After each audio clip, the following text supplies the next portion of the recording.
Hello students, मैं हूं Zubair Saifi and I welcome you to my YouTube channel auditor institute of English. So William Wordsworth की जो previous year में questions पूछे गए हैं उनको लेकर एक सीरीज चल रही है, आप जानते ही हैं अच्छे से।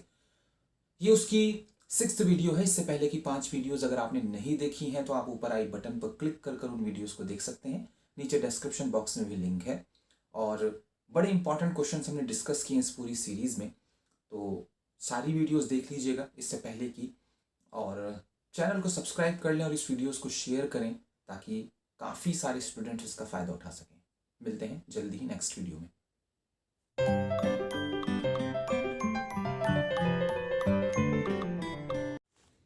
Question number 1, what does pantheism mean? Pantheism का क्या मतलब होता है? आंसर है इसका A, God is all and all is God. ईश्वर सब है और सब ईश्वर है। हिंदी में बोलते हैं सब ब्रह्मवाद, पैंथीज्म को। नेक्स्ट क्वेश्चन देखिए, from where did Wordsworth get idea that education of nature is superior to bookish learning? William Wordsworth को ये विचार कहाँ से मिला था कि प्रकृति की एजुकेशन जो है वो उस किताबी लर्निंग से ज़्यादा बेहतर है? आंसर है इसका रूसो। जी हाँ, रूसो का भी यही मानना था। रूसो कहते थे कि जो अनुभवजन्य जो शिक्षा होती है, एम्पायरिकल बोलते हैं उसे इंग्लिश में, वो ज़्यादा बेहतर है बुकिश लर्निंग से। तो रूसो से उनको ये इंस्पिरेशन मिली थी। रूसो को आप जानते ही होंगे, बीएड वगैरह में आपने इनके बारे में पढ़ा होगा। जीन जैक्स रूसो इनका पूरा नाम है। जेन्युइन फिलोसोफर, राइटर और कंपोजर हैं, बहुत बड़े दर्शन शास्त्री हैं। नेक्स्ट क्वेश्चन देखिए, where and when did Wordsworth meet sir Walter Scott? कब और कहाँ विलियम वर्ड्सवर्थ की मुलाकात सर वॉल्टर स्कॉट से हुई थी? आंसर है इसका बी, स्कॉटलैंड, 1803 में। Next question, how many times Wordsworth visited Europe? कितनी बार विलियम वर्ड्सवर्थ ने यूरोप विजिट किया है? तो आंसर है इसका सी, 6 टाइम्स। विलियम वर्ड्सवर्थ 6 बार यूरोप गए, लेकिन जो सबसे इम्पॉर्टेंट विजिट इनकी मानी जाती है वो 1790 वाली मानी जाती है, जिसमें वो करीब 4000 किलोमीटर्स टोटल इन्होंने यात्रा करी थी यूरोप की, जिसमें वो फ्रांस गए थे और स्विट्ज़रलैंड गए थे, नॉर्दर्न इटली गए थे और जर्मनी गए थे अपने दोस्त रॉबर्ट जॉन्स के साथ। ठीक है, और जिस वक्त ये फ्रांस पहुंचे थे उस वक्त फ्रांस पूरी तरह से क्रांति में घिरा हुआ था और बड़ा इन्फ्लुएंस किया था उस क्रांति ने विलियम वर्ड्सवर्थ को। तो बाकी 5 बार और गए हैं, तो 6 बार टोटल यूरोप घूमे हैं विलियम वर्ड्सवर्थ। नेक्स्ट क्वेश्चन देखिए, the theme of the world is too much with us is? Theme क्या है इस कविता की, ये आपको बताना है। आंसर है इसका ए, कंडम्स मटेरियलिज्म। इसमें निंदा की गई है मटेरियलिज्म, भौतिकवाद की। ठीक है, यहाँ पर विलियम वर्ड्सवर्थ कह रहे हैं कि आप अपनी सारी ज़िंदगी कमाने और खर्च करने में बिता रहे हैं और नेचर के अराउंड जो कुछ भी है वो आपका है, उस पर आपका कोई ध्यान नहीं है।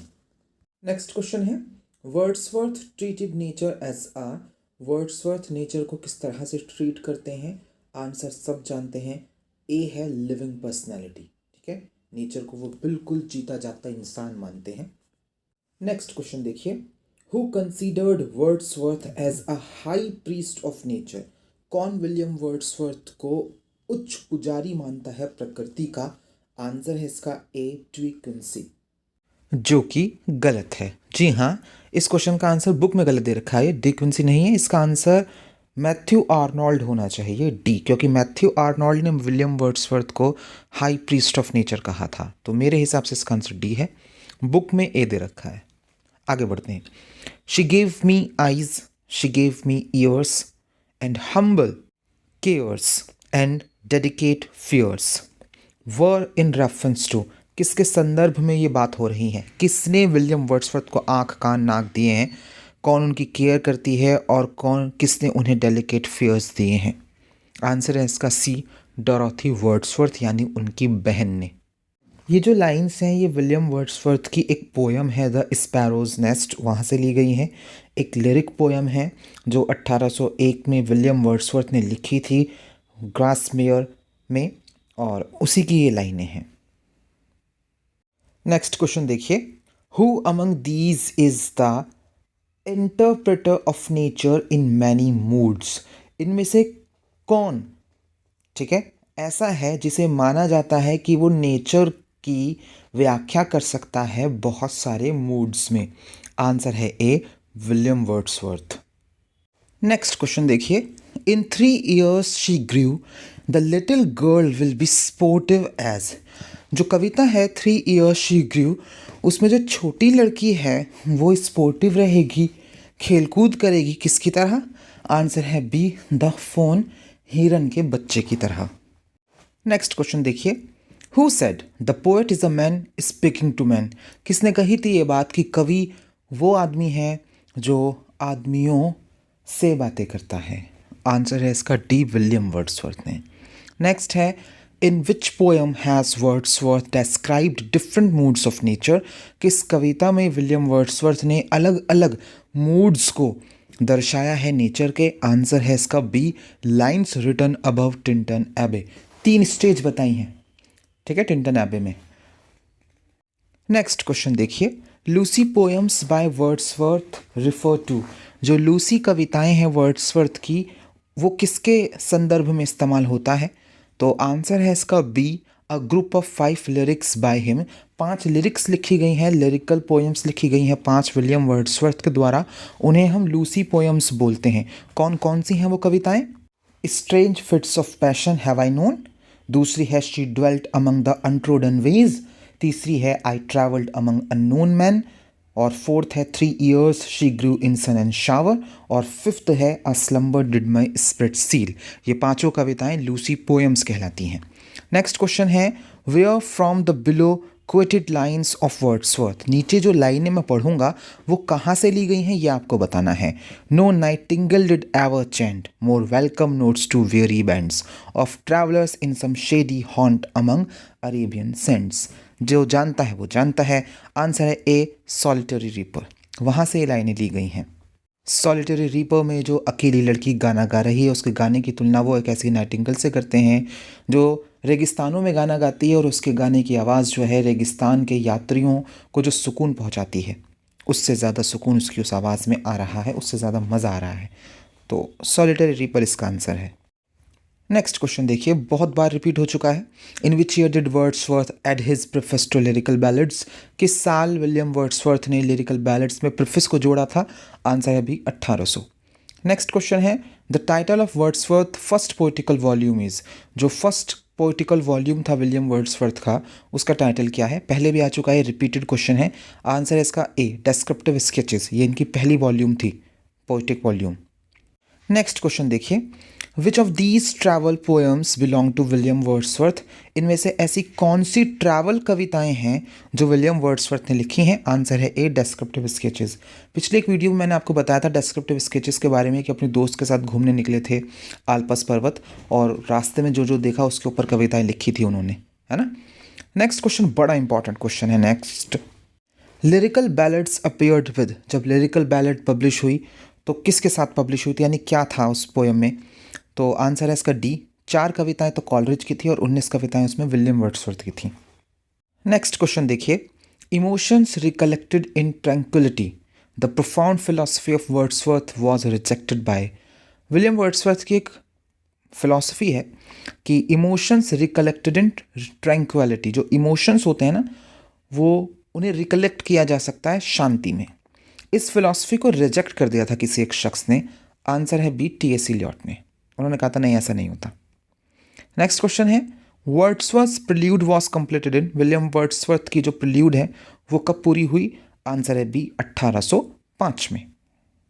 नेक्स्ट क्वेश्चन देखिए, who among the following has written Peter Bell. किसने इनमें से पीटर बेल लिखी है? आंसर है A, William Wordsworth. William Wordsworth की एक लंबी लॉन्ग नरेटिव पोएम है ये पीटर बेल, और लिखी तो ये 1798 में गई थी, लेकिन इसे पब्लिश किया गया था ना 1819 में, काफ़ी दिनों बाद। बहुत लंबी पोएम है। नेक्स्ट है, Wordsworth has expressed his views on transmigration of the soul in the poem. बहुत ही इंपॉर्टेंट क्वेश्चन है जो हमसे पढ़े हुए हैं, हमने बताई थी ये बात कि वर्ड्सवर्थ ने एक कविता में कहा है कि जो आत्मा है वो अपनी जगह बदल देती है, इस दुनिया में है फिर हेवन चली जाएगी। ठीक है, कौन सी कविता में है ये फिलॉसफी, ये वाला विचार किस कविता में विलियम वर्ड्सवर्थ ने गढ़ा है? आंसर है इसका D, odd on the intimations of immortality. यही वो इमॉर्टैलिटी है कि आप मरते नहीं हैं, आप अमर हैं, बस आपकी जो सोल है वो यहाँ से चली जाएगी ईश्वर के पास, कभी ना ख़त्म होने वाला जीवन बिताने के लिए। नेक्स्ट क्वेश्चन सुनिएगा, who is the writer of descriptive sketches? Answer है डी वर्ड्सवर्थ। नेक्स्ट क्वेश्चन है, who has written Ruth? Ruth किसने लिखी? आंसर है डी वर्ड्सवर्थ ने। जी हाँ, रुथ एक फेमिनिस्ट पोएम मानी जाती है, विलियम वर्ड्सवर्थ ने लिखी है, लिरिकल बैलेड्स में शामिल थी, लेकिन नेग्लेक्ट की गई इस कविता को और बहुत कम लोग पढ़ते हैं, जानते हैं इसके बारे में, तो किसी दिन एक वीडियो बनाएंगे इसके बारे में। नेक्स्ट क्वेश्चन है, the line one impulse from a vernal wood has been taken from, किस कविता की लाइन है ये बताना आपको। आंसर है इसका ए, द टेबल्स टर्न्ड। बड़ी प्यारी कविता है ये, द टेबल्स टर्न्ड। इसमें अपने दोस्त से कहते हैं कि उठ खड़ा हो, बंद कर दे अपनी किताबें और चल नेचर के पास, वहाँ से है ये लाइन, one impulse from a vernal wood. Next question देखिए, who called Wordsworth the egotistical sublime? किसने विलियम वर्ड्सवर्थ को ईगोटिस्टिकल सबलाइम कहा? आंसर है कीट्स, जॉन कीट्स ने कही थी ये बात। बहुत इंपॉर्टेंट क्वेश्चन है, जॉन कीट्स का कॉइन किया हुआ टर्म है ईगोटिस्टिकल सबलाइम। क्या है ईगोटिस्टिकल सबलाइम का मतलब, उस पर नहीं जाएंगे क्योंकि काफ़ी लंबा लिटरेरी क्रिटिसिज्म हो जाएगा, किसी दिन समझाएंगे आपको। नेक्स्ट देखिए, choose the correct option, little we see in nature that is ours. जो कुछ भी नेचर में दिख रहा है ना, बस वही तुम्हारा है, बाकी और कुछ है ही नहीं तुम्हारा। कहाँ से आई है लाइन? आंसर है भी, the word is too much with us. Next question की तरफ बढ़ते हैं, Wordsworth wrote the prelude in? Wordsworth ने प्रिल्यूड को लिखा 12 किताबों में, 14 में, 10 में या 16 में? आंसर है इसका भी, 14 किताबों में प्रिल्यूड को लिखा गया था। नेक्स्ट क्वेश्चन है, in which year the prelude was published? Publish कब हुआ था प्रिल्यूड? आंसर है 20 का, तो 1850 में प्रिल्यूड को पब्लिश किया गया था। अच्छा, अभी पीछे आया था कि लिखी कब गई थी, कंप्लीट कब हुई थी? वो 1805 में हुई थी, तो 45 साल बाद पब्लिश हुई। वैसे तो 1799 में पब्लिश हुई थी, जो उसका फर्स्ट एडिशन था। तो कुछ स्टूडेंट कंफ्यूज हो जाते हैं कि सर 1799 है या 1850 है। तो 1850 जो एक्चुअल प्रिल्यूड है, आखिरी वाली प्रिल्यूड जो है, ठीक है, जिसके रेफरेंसेस आप पढ़ रहे हैं, आप और मैं पढ़ रहे हैं, वो वाली प्रिल्यूड 1850 में पब्लिश की गई थी। नेक्स्ट क्वेश्चन है, to whom is Wordsworth's autobiographical poem The Prelude addressed? विलियम वर्ड्सवर्थ ने एक कविता लिखी, ऑटोबायोग्राफिकल कविता है द प्रिल्यूड, उसमें वो संबोधित किसे कर रहे हैं? आंसर है इसका बी, एस.टी. कॉलरिज, उन्हीं को संबोधन किया जा रहा है। नेक्स्ट क्वेश्चन देखिए, हु सेड, किसने कहा, Milton thou shouldest be living at this hour? Repeat हो चुका है क्वेश्चन, बड़ा इंपॉर्टेंट क्वेश्चन है। आंसर है बी, विलियम वर्ड्सवर्थ कह रहे हैं अपनी कविता लंदन 1802 में मिल्टन को बुला रहे हैं कि मिल्टन तुम्हें इस वक्त जिंदा होना चाहिए था। नेक्स्ट क्वेश्चन देखिए, who wrote and about home? किसने लिखा और किसके बारे में लिखा, ये आपको बताना है। The soul was like a star and dwelt apart. तुम्हारी जो आत्मा थी ना, वो सितारे के जैसी थी जो टूट गई। आंसर है इसका सी, वर्ड्सवर्थ ने लिखी है, लंदन 1802 सोनेट है इनकी, उसमें, और मिल्टन के बारे में लिखा है। ठीक है।